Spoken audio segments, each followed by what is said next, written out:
Well, today we're going to go into part two of the Dead Sea Scrolls, and there are two reasons for this. Number one, when I did the last teaching on the Dead Sea Scrolls, I actually had more material than I could use in the amount of time we had, so some of it was left over. And we're going to cover some of that today. And the other thing is, I got a request for what are the major tools for studying the Dead Sea Scrolls. I mean, how can you go do it? And so the majority of our time today we'll answer both questions. The first one largely being, what about the Dead Sea Scrolls in the Bible? And the second one is, what are the tools for, Joe Blow to study the Dead Sea Scrolls? And some of them are beyond Joe Blow's capacity, but we'll let you know what's out there. So we're going to start off with the Dead Sea Scrolls in the Bible. And one of the very first discoveries in Cave 1 at Qumran, which was the first cave discovered, was the Great Isaiah Scroll, which was a complete book of Isaiah, all 66 chapters, which was written roughly about 125 BC. And it's a somewhat vulgar copy, but it does accurately represent the Masoretic text. And the issue scholars often talk about is that our oldest complete manuscript of the Bible is 1,000 years later, actually slightly more than 1,000 years later, than the Dead Sea Scroll, that is the Great Isaiah Scroll. And the manuscript they talk about is the Leningrad Codex, which was written in 1008 AD.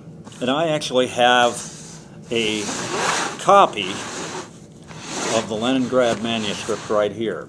And I'm going to get into that in a moment, but there are various features of the Masoretic text, such as the open and closed paragraphs, the Ketiv Karei readings, of which there are approximately 1,300, which in printed Hebrew Bibles are put in the margin.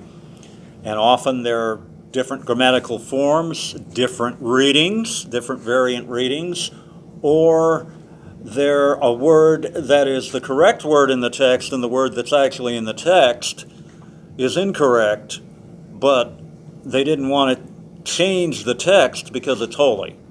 For the same reason they inserted the vowels above and below, they didn't want to move any of the consonants because they were holy. Okay? So you have to know a little bit about the history of the transmission of the Hebrew Bible by the scribes to understand what the scholars are getting at. And so this is going to be the first topic that I'm going to talk about. And in printed Hebrew Bibles, you'll run across things like inverted nuns. You'll run across raised letters. You'll run across dotted letters. And the textual apparatus they had, that they developed, the scribes are called the Masoretes, at least the later scribes were called the Masoretes. And they compiled lists of these things and wrote them in the margins of the manuscripts. And so they kept track of things like there were 18 times when the scribes actually changed the text. It's called the Tikkunei Sopharim, the correct emendations of the scribes. A good example is when Abraham is standing before the Lord and praying for Sodom. Our received text says that Abraham remained standing before the Lord. That is actually not what the text originally said.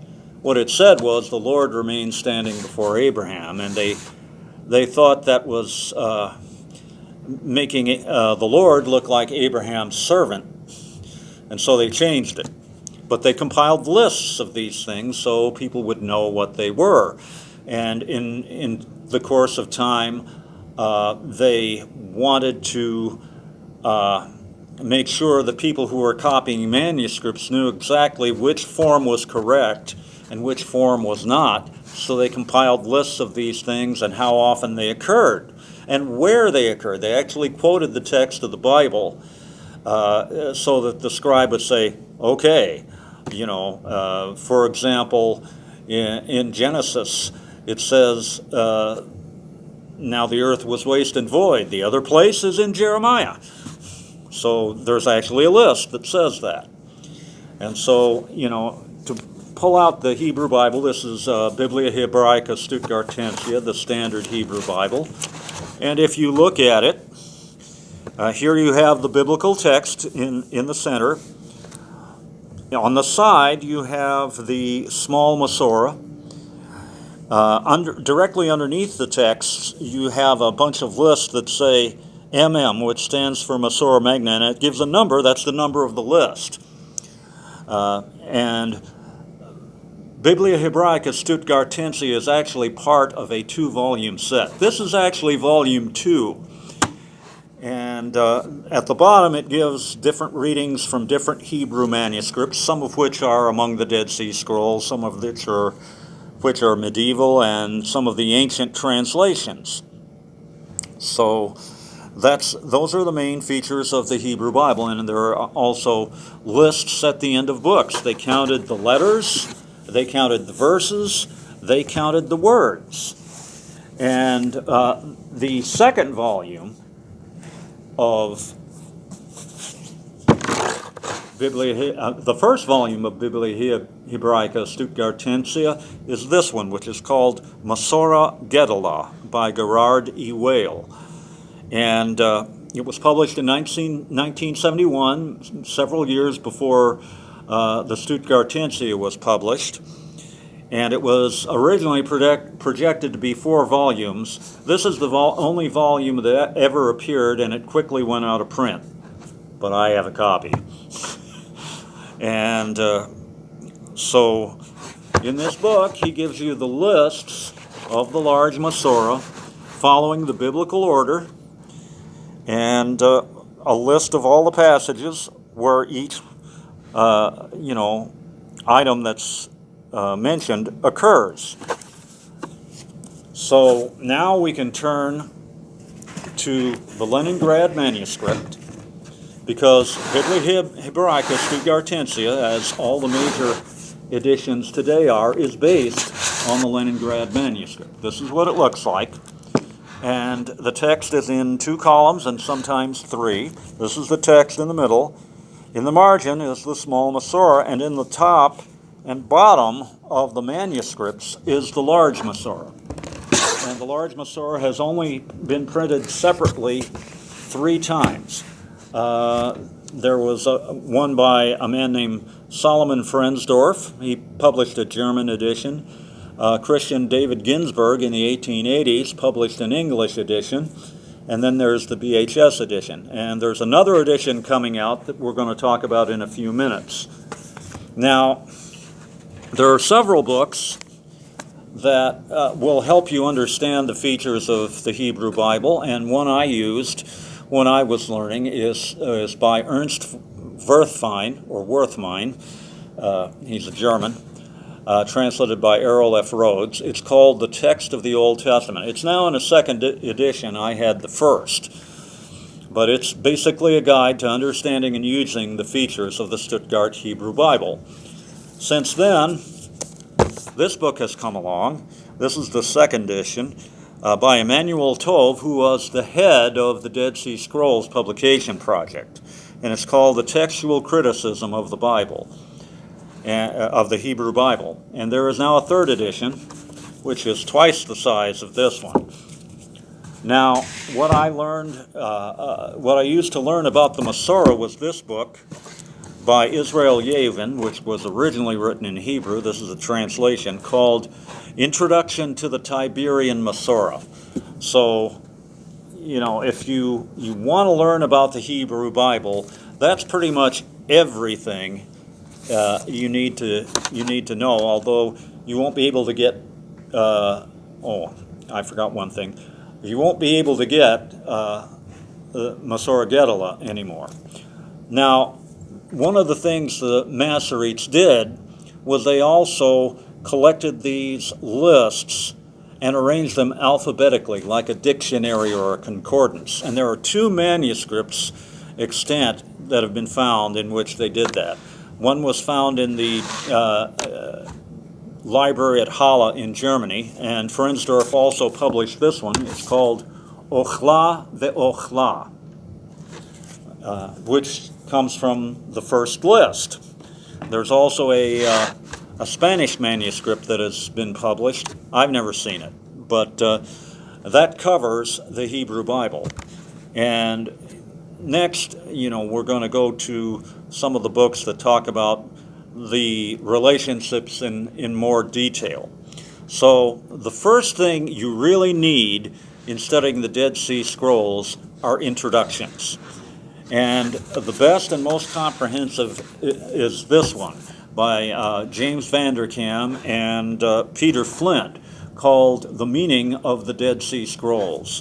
This is a little old now, but it's an absolutely excellent and rather large book that covers almost everything. And I do mean everything. A shorter version of a book that he wrote earlier was called The Dead Sea Scrolls Today. I many years used the first edition. This is the second edition that has recently come out. Both books are very, very good. Another really helpful book, especially if you love pictures, is this one. Pictures everywhere.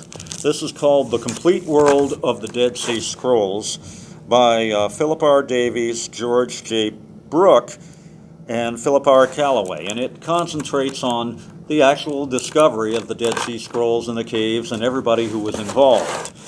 And when they discovered the Great Isaiah Scroll, I actually have a copy of the first publication of the photographs of the Great Isaiah Scroll, and I did not bring it, but you can find pictures of it.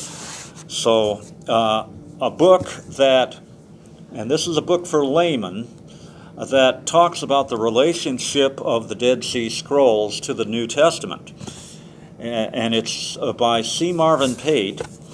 It's called Communities of the Last Days, the Dead Sea Scrolls, the New Testament, and the Story of Israel. And the reason it's called Communities of the Last Days is that both, the community of the New Testament and the community of Dead Sea Scrolls were apocalyptic communities. They believed they were living in the end of days, and their community was the fulfillment of the end of days. Now, a Jewish introduction by Lawrence Schiffman is called Reclaiming the Dead Sea Scrolls. And this is not one of my favorites, but he does do one thing that I think is really important, because many of the early scholars writing on the Dead Sea Scrolls said, well, the Essenes, Qumran was a monastery and the Essenes were monks, and it painted them as Christians. And Schiffman says, no, they were Jews. They found phylacteries and tefillin and, all kinds of Jewish paraphernalia. Besides the scrolls, these guys were Jews. They weren't Christians. So, I think that's a fair point. Now, the second thing you're going to need, and, unless you're really good with Hebrew, you're going to need it really badly, are translations. The oldest, I had a copy that came out in 1977, which was a much smaller book, about a third of this size. It's by Geza Vermees, The Complete Dead Sea Scrolls in English. And this is the oldest translation. It's also the most difficult to read. It's the most technical, because, he tries to get very close to the grammar and syntax in English of the Hebrew. And it's actually not quite complete, but, the difference is a small amount. Another translation is by Michael Wise, Martin Abegg, and Edward Cook, The Dead Sea Scrolls, a New Translation. This is the second edition. I've actually met Martin Abegg, and this is kind of like the NIV of Dead Sea Scrolls translations. It is very readable, very, very readable. And so, you know, it'll do the job. But the best translation is the Dead Sea Scrolls Translated, the Qumran Texts in English, by Florentino Garcia Martinez. And he originally wrote this in Spanish, and somehow it's been translated in English. This is the second edition. And the Dead Sea Scrolls Study Edition, which I have here, has the same translation in an updated version. And this is just a very, very solid, helpful tool. And another translation is the Dead Sea Scrolls Bible, which collects the variant readings of the Dead Sea Scrolls text that scholars think are the original text, and puts them together in one English translation. And this is by Martin Abegg again, Peter Flint, and Eugene Ulrich. So it's a good work to have on hand. I don't know how much you'll use it, but of course that's important. But for me, the big one is this one. And of course, this is the complete text of the Dead Sea Scrolls in Hebrew, Aramaic, and Greek, the original publication. Not the original publication of the first publication of the scrolls, but all the scrolls as originally published in two volumes with the English translation by Garcia Martinez. And there are different arrangements in all of these different translations of the scrolls, but these are arranged by caves and by manuscript number. So this is the go-to edition to have, and unfortunately it's quite expensive, but you know, you get what you pay for some of the time. Now, of course, if you know Hebrew, you might want to know that Qumran Hebrew is a little different from Biblical Hebrew. I mean, time has passed. There are something like 6 different dialects of Hebrew in the Qumran scrolls, and some of them are copied in some really funky ways, which Emmanuel Tov's book gets into too. So this is Qumran Hebrew, an overview of orthography, phonology, and morphology by Eric Redmond. This is not the only book on Qumran Hebrew out there. In fact, for many of there are alternatives, but these are some of the best ones and some of the most accessible ones. Another thing you will need is a bibliography. I mean, the study of the Dead Sea Scrolls is so vast, you need a guide. And that guide is this one. It's called A Guide to the Dead Sea Scrolls and Related Literature, which is by Joseph Fitzmyer, who was one of the Dead Sea Scrolls team. In fact, in the enlarged team, several of these authors were actually on the team. So this pretty much tells you, where the different manuscripts are located, what they are, what the electronic resources are, what the concordances are, what the grammars are, what specialized studies are. So it covers a lot of it. And let's see exactly where I am in my notes here. Okay.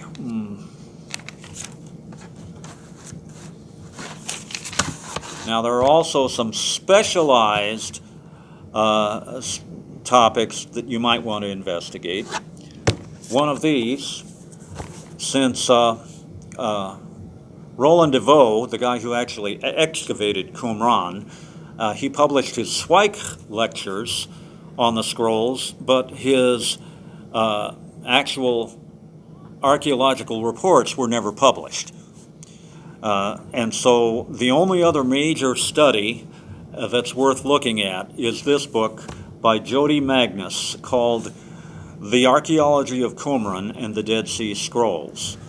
So this is critically important. Okay. For the key messianic ideas, the ideas about one Messiah, two Messiahs, and what the Messiahs were all about, this book by John J. Collins called The Scepter and the Star, Messianism in Light of the Dead Sea Scrolls, and this is the second edition.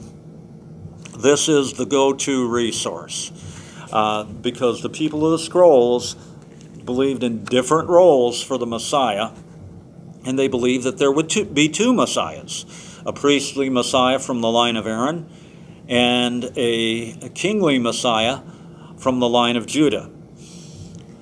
So that needs to be covered. Now, other important stuff. Oh, I forgot this one. The Dead Sea Scrolls are apocalyptic. And the go-to apocalyptic resource, this is the second edition. There is a third one out. This is, again, by John J. Collins. It's called The Apocalyptic Imagination, an Introduction to Jewish Apocalyptic Literature. And, there is nobody in this field that comes close to John J. Collins. And another important book is Gabriele Boccaccini, and he teaches at the University of Michigan in Ann Arbor. He teaches ancient Judaism, and he also leads the Enoch Seminar, so they have published a bunch of books that deal with Qumran and the Enoch literature. This book is called Beyond the Essene Hypothesis, The Partings of the Ways Between Qumran and Enochic Judaism. And Boccaccini believes that the Essenes were a derivative of the group that produced the book of First Enoch. And it's probably better to think of the Essenes and the Pharisees as people who were part of the Hasidim, who arose before the resistance to Antiochus Epiphanes under the Maccabees. So another study is The Dead Sea Scrolls and the New Testament by George J. Brooke. And this is a book of essays. It's pretty academic. It's a little dry, pretty academic, but, it's out there. And getting to recent studies, two of the most important are John J. Collins. Boy, that name ought to sound familiar by now. Beyond the Qumran Community, the Sectarian Movement of the Dead Sea Scrolls. The other one is by James C. Vanderkam, and that name ought to sound familiar by now too, The Dead Sea Scrolls and the Bible. And a very interesting book, which is, not too hard to read, especially if you know Hebrew, but Christian Beginnings and the Dead Sea Scrolls by John J. Collins and Craig A. Evans. And a look at where some new perspectives may be going is a book by Maxine L. Grossman, Rediscovering the Dead Sea Scrolls. an assessment of old and new approaches and methods. Now, there are several other resources you should know about, and some of them may be beyond our pocketbooks. They're definitely beyond mine, but to go really deep, there are some other resources you should know about. The first official edition of the Dead Sea Scrolls is called, depending on the political situation, partly Discoveries in the Judean Desert of Jordan, and partly Discoveries in the Judean Desert. And it's printed by Oxford University Press, and it's some 40 volumes long. So you will have to visit a large library to find a copy of it. And I know where one is, but, that's the reality. A second edition is the Princeton Dead Sea Scrolls Project by James H. Charlesworth, of which a few volumes have been published, but I don't even know if it's still available. So if you happen to find one, good luck. And, some of the scrolls have been published in odd places, for which Fitzmyer is a good guide. But as I said, the Dead Sea Scrolls Study Edition does have the all of the published scrolls, when the scrolls were all finally published. So, but one of the problems in making use of all this stuff is each of the translations uses a different name for the manuscript, for the document, and arranges them in a different order, and sometimes there's not even a list of which manuscript it is. And so, the manuscripts are in the official publications are designated by the site, the cave, and the number of the manuscript. And the number of the cave is 1 through 11. The number of the site is Q for Qumran. There are other sites, and so they would have, different names for those sites. And the number of the actual document found, and it's in the order in which they found it. It has no significance other than that. But there are some 930, at least, documents. And so juggling, that coded name for each manuscript for 930 manuscripts in your head is not a human possibility.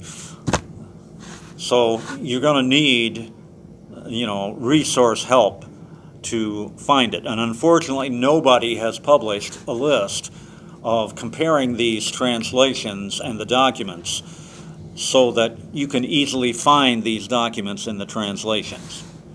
But anyway, another major resource that's available, I've never seen it, but it is out there, is by Lawrence Schiffman and James Vanderkam, a 2-volume set called The Encyclopedia of the Dead Sea Scrolls.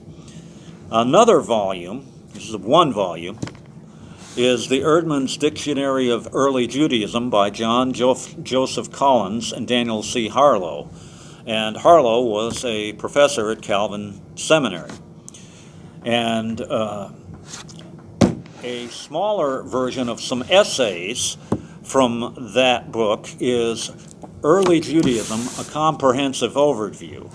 And this is really a good book to help understand not only the Dead Sea Scrolls, but all of Second Temple literature. I mean, there are introductions to Second Temple literature, and they may go by the individual collection, like the Dead Sea Scrolls, the Apocrypha, Pseudepigrapha, or they may just be general introductions, and they vary. So, but anyway, another major resource is the Dead Sea Scrolls Electronic Reference Library, which is a 3-volume CD set of color photographs of all the scrolls, which costs about $3,000. And Geza Vermees once said, "I can't understand why nobody's using this." Well, I think I can. It's got to be the price tag. But the Dead Sea Scrolls are also available in computer software packages such as Accordance, BibleWorks, and Logos Bible Software. And from what I understand from people that use these, they're good. These software packages are very good. But there's a new thing that has just happened. The entire Dead Sea Scrolls collection of photographs is available online for free at the Orion Center for the Study of the Dead Sea Scrolls, which is the Center for the Study of the Dead Sea Scrolls and Associated Literature. It's part of the Institute for Jewish Studies at the Hebrew University of Jerusalem. Now, major readings from the Dead Sea Scrolls are found in 3 Hebrew Bibles. The third edition of Rudolf Kittel's Biblia Hebraica, which was edited by Paul Colley because Kittel was dead by that time. It was the first edition to use the Leningrad manuscript as its base text. Aaron Dotan, there's no critical apparatus in his edition, but it's also based on the Leningrad manuscript, and so was Mordecai Brewer's edition in the parts of it that were not based on the Aleppo manuscript. But there is a 5th edition of Kittel's Bible, which is Biblia Hebraica Stuttgartensia's replacement. It's called Biblia Hebraica Quinta, which in Latin means Biblia Hebraica 5. And so this edition has been underway for about 20 years, and the purpose of it is to give access to all the more recent scrolls publications. It has the critical apparatus. Unlike Wales' edition, it prints the large Masorah and the small Masorah on the same page, but doesn't make it as easy to use. It just prints it exactly how it is in the Leningrad manuscript. So these volumes, they're in paperback, and there are at least 6 of them out that have been published. They are quite expensive. And the process of publication will probably continue for years, so don't get rid of your Biblia Hebraica Stuttgartensia just yet. Oxford University is also doing a Hebrew Bible, but I have no information on it. The Hebrew University of Jerusalem has been working on a Hebrew Bible project since the 1950s. So far, they've published a sample of the book of Isaiah. The study of the Dead Sea Scrolls is at a relatively early stage. And the reason for this is the complete publication of the Cave 4 manuscripts came at 1998, and the full publication of all 40 volumes, which includes a concordance, happened in 2002. So there are certain items that we would love to have for our study of the Dead Sea Scrolls that are missing. One of them, for example, is a list in English of parallels between the Dead Sea Scrolls and the New Testament. There's no such thing in English. There is in German. I've seen it. I've used it. But if you can't read German, you're out of luck. So, but studies on the Dead Sea Scrolls could easily, as I've just shown you, easily fill a substantially sized library. For example, there are studies on Paul and Qumran. There are studies on John and Qumran. Much about the sect, the site of Qumran, the history of the group, and why the scrolls were in the caves and who wrote them is still uncertain. For all Jewish literature from the Second Temple period, whether it's the Dead Sea Scrolls, the Apocrypha, or the Pseudepigrapha, what scholars are looking for are texts and traditions that are related to other texts and traditions. They are tracing the historical progression of these traditions and their historical backgrounds. These texts are These scribes are not saying these texts are inspired and should be added to the Bible. They read all of these documents critically as human documents. And, they're extremely critical about these, and everything they published is reviewed and criticized by other scholars. And scholars can be pretty hard on each other. They're using these texts to understand the mindsets of Jews in this period, and to understand how Judaism developed, and to understand the Bible better, to know the Hebrew Bible better, and to know the world in which Jews lived, and how they understood and interpreted the Bible. The Dead Sea Scrolls are one of the best resources for understanding the world of Jesus and Hillel. Now, the fact that some texts are in the Dead Sea Scrolls, some texts are in the Apocrypha, and some texts are in the Pseudepigrapha is an accident. It's accidental. It does not reflect a theological perspective. It is simply a coincidence of where and how we got them.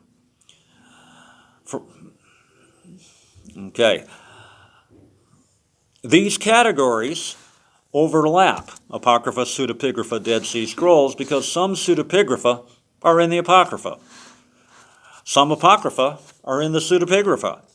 And some of both the Apocrypha and Pseudepigrapha are in the Dead Sea Scrolls. So these are modern collections. And the editions of these collections vary. So when you pick up for example, a Catholic Bible, depending on the edition you have, it may have one version of a group of books and another one may have another one. The NRSV includes all the disputed Apocrypha. So they want to reach out to every church. So there are some Pseudepigrapha and some manuscripts of the Septuagint, and in manuscripts of the Vulgate. And the reason for this is they circulated in different communities. Second Temple Jewish literature is actually better understood by genre than by collections. And James A. Vanderkam, in his book Introduction to Early Judaism, was the first to list these different genres. The genres are rewritten Bible, or, the preferred term now is rewritten Scripture. And this is a term coined by Geza Vermes. This is a book that basically takes the Scripture as its base text and, revises and expands it according to the interests of the author. I think that explains it pretty well. Parabiblical literature, or biblical expansions. Now, an example of rewritten Bible might be, for example, the Qumran Temple Scroll or the Book of Jubilees. Parabiblical literature would be something like Joseph and Asenath in the Pseudepigrapha, or the additions to the Book of Esther, and the additions to the Book of Daniel in the Septuagint. Non-narrative literature, poems, hymns, and drama. There are several psalms that are not included in the Hebrew Bible. One of them is in the Septuagint, and some of them are transmitted in Syriac. The Dead Sea Psalm Scroll has all of them. There are testaments, like the testaments of the 12 patriarchs, the Testament of Moses, and there are the apocalyptic books, like 1st Enoch. And Jubilees is both a rewritten Bible, it's mixed genre, and an apocalyptic book. For Ezra is an apocalyptic book. And to give an analogy from the Bible, the book of Revelation. Now, in 2013, the Jewish Publication Society published a 3-volume set called Outside the Bible, Jewish Writings Related to Scripture, that used the genre scheme to organize the collection instead of the modern, groupings of Apocrypha, Pseudepigrapha, and Dead Sea Scrolls. So you will see discussions of the Dead Sea Scrolls using this format of genre, And sometimes even the translations of the Dead Sea Scrolls will organize their translation according to these genres as well.